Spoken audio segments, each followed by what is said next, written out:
Boa noite, pessoal. Hoje eu vou falar um pouquinho para vocês do sistema sensorial e vou passar uma atividade para vocês estarem ajudando a responder aí sobre esse sistema, tá? Para ficar de fácil entendimento para vocês.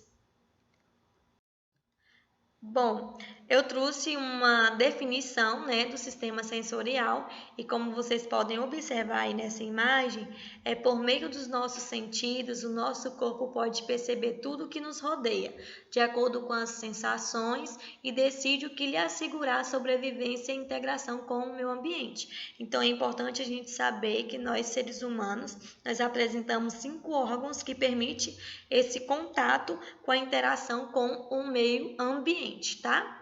E eu vou estar explicando cada um deles para vocês. Bom, os órgãos e sentidos, são compostos pelo paladar, que também chamamos de gustação, olfato, tato, visão e audição, tá, pessoal?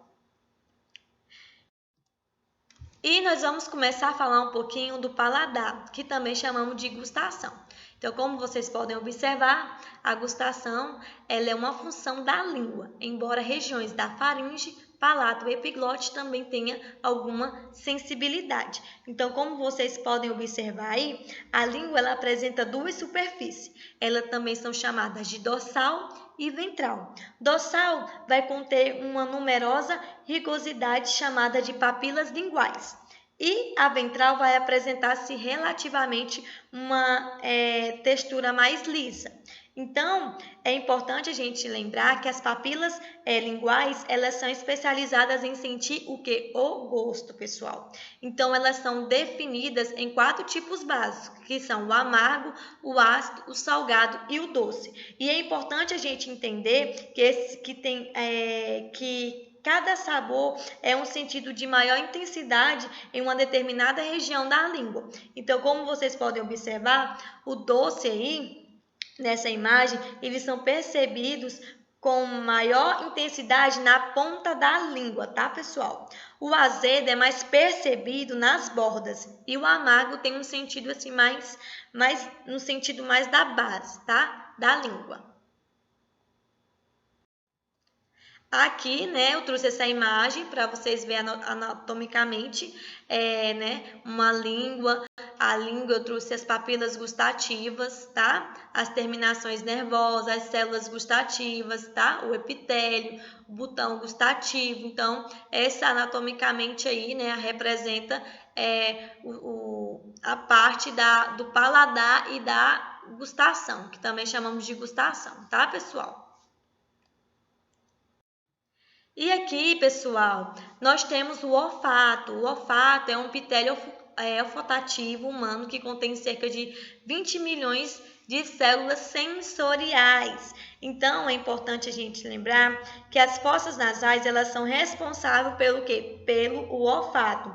Então, no homem, ele tem um olfato um pouco desenvolvido. Apesar disso, somos capazes de distinguir certos alimentos e bebidas pelo cheiro. Então, na parte superior das fossas nasais, a mucosa constitui as terminações do nervo olfativo, como vocês estão observando aí nessa imagem. E é importante a gente saber também que nessa parte do olfato, o ar vai transportar até as nossas fossas nasais substâncias diversas que vão sensibilizar com as células olfativas. Então, a mensagem é ser conduzida pelo nervo olfativo até o cérebro, aonde vai ser interpretada, tá, pessoal?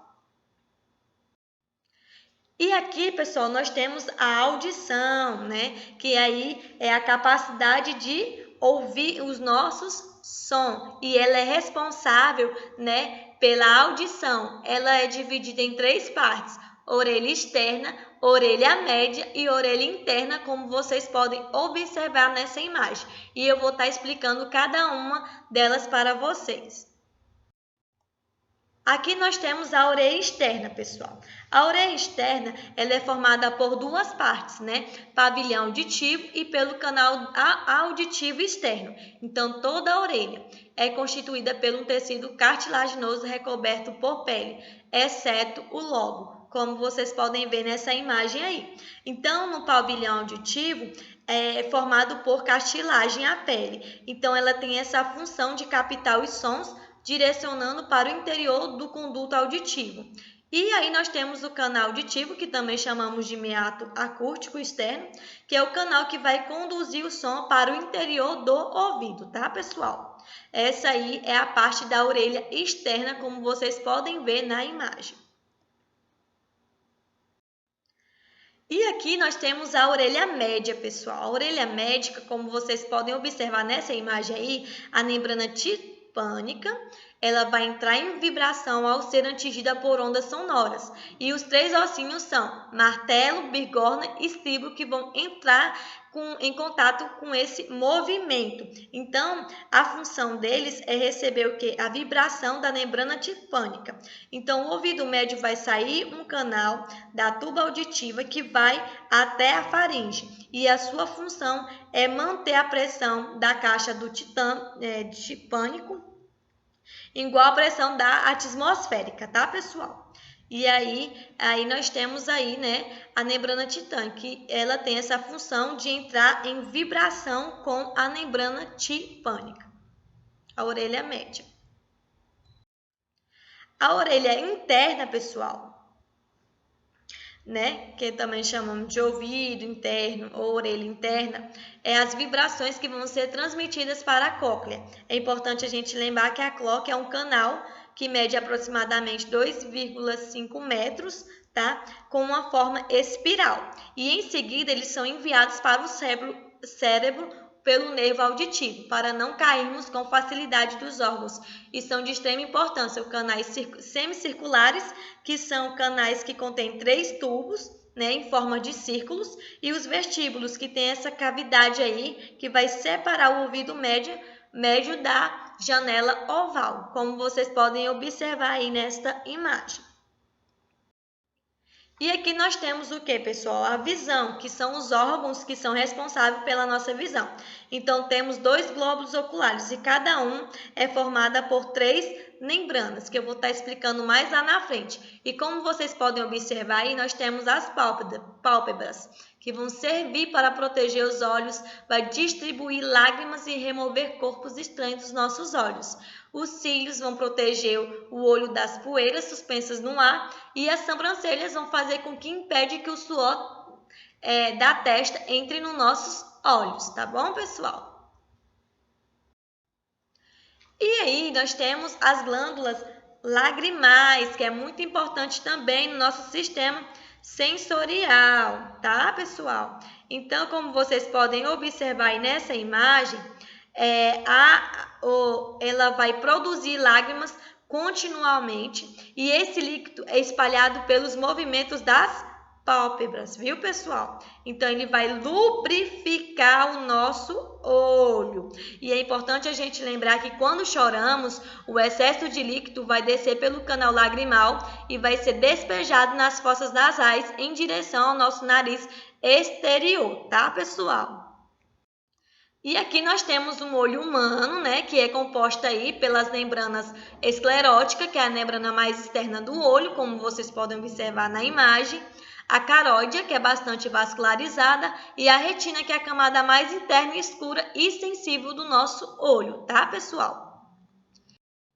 E aqui nós temos a esclera, como vocês podem observar, é a parte mais branca, mais opaca e a camada mais externa do nosso olho, e é conhecida popularmente como branco do olho. Então, a esclera aí tem essa função protetora de ajudar a manter a forma do olho. E é importante a gente lembrar que ela é uma camada muito fina e transparente, e com muitos vasos que recobre a esclera e na maior parte do olho, então, interna das pálpebras, tá? Como vocês podem observar aí nessa imagem.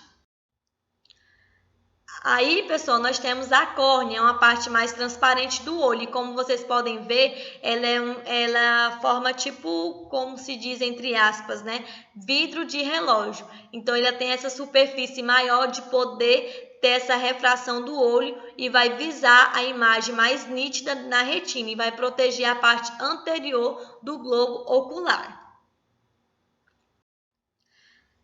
Aqui, pessoal, nós temos a íris, que é uma parte do olho, né, colorida, que fica atrás da córnea e é vista porque a córnea é bem transparente. E como vocês podem observar nessa imagem aí, onde está a setinha, a íris possui em o seu centro um orifício chamado de pupilas, viu, pessoal?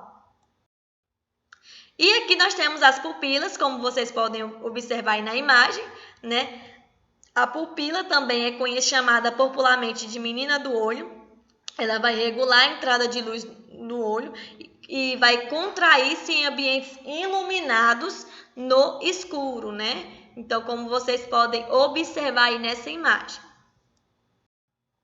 Aqui nós temos, né, o cristalino. Importante a gente falar que ela é uma lente bem transparente situada atrás da íris, como vocês podem observar nessa imagem. Então, vai modificar toda a sua forma para dar maior nitidez à visão. Vai acomodar, vai ter tipo uma acomodação visual. Como vai se fazer? Ela vai se fazer através de um binóculo, permitindo a visão precisa de objetos próximos ou distantes, viu, pessoal? E aí nós temos o vítreo, né, que também é chamado de humor vítreo, que tem uma substância mais gelatinosa, que vai preencher toda a cavidade aí posterior do olho através do cristalino. O vidro mantém-se em forma do olho, tá, pessoal? Como vocês podem ver bem aí nessa imagem, o cristalino. O vítreo. O humor vítreo, né? E aqui, pessoal, nós temos o que? A retina, que é a camada mais externa do olho, formada por receptores especiais sensíveis à luz. Eles vão transformar os estímulos luminosos em estímulos nervosos. E os estímulos vão ser levados até o cérebro, tá, pessoal? E muito obrigada. Qualquer dúvida, vocês me chamem no PV. Beijo!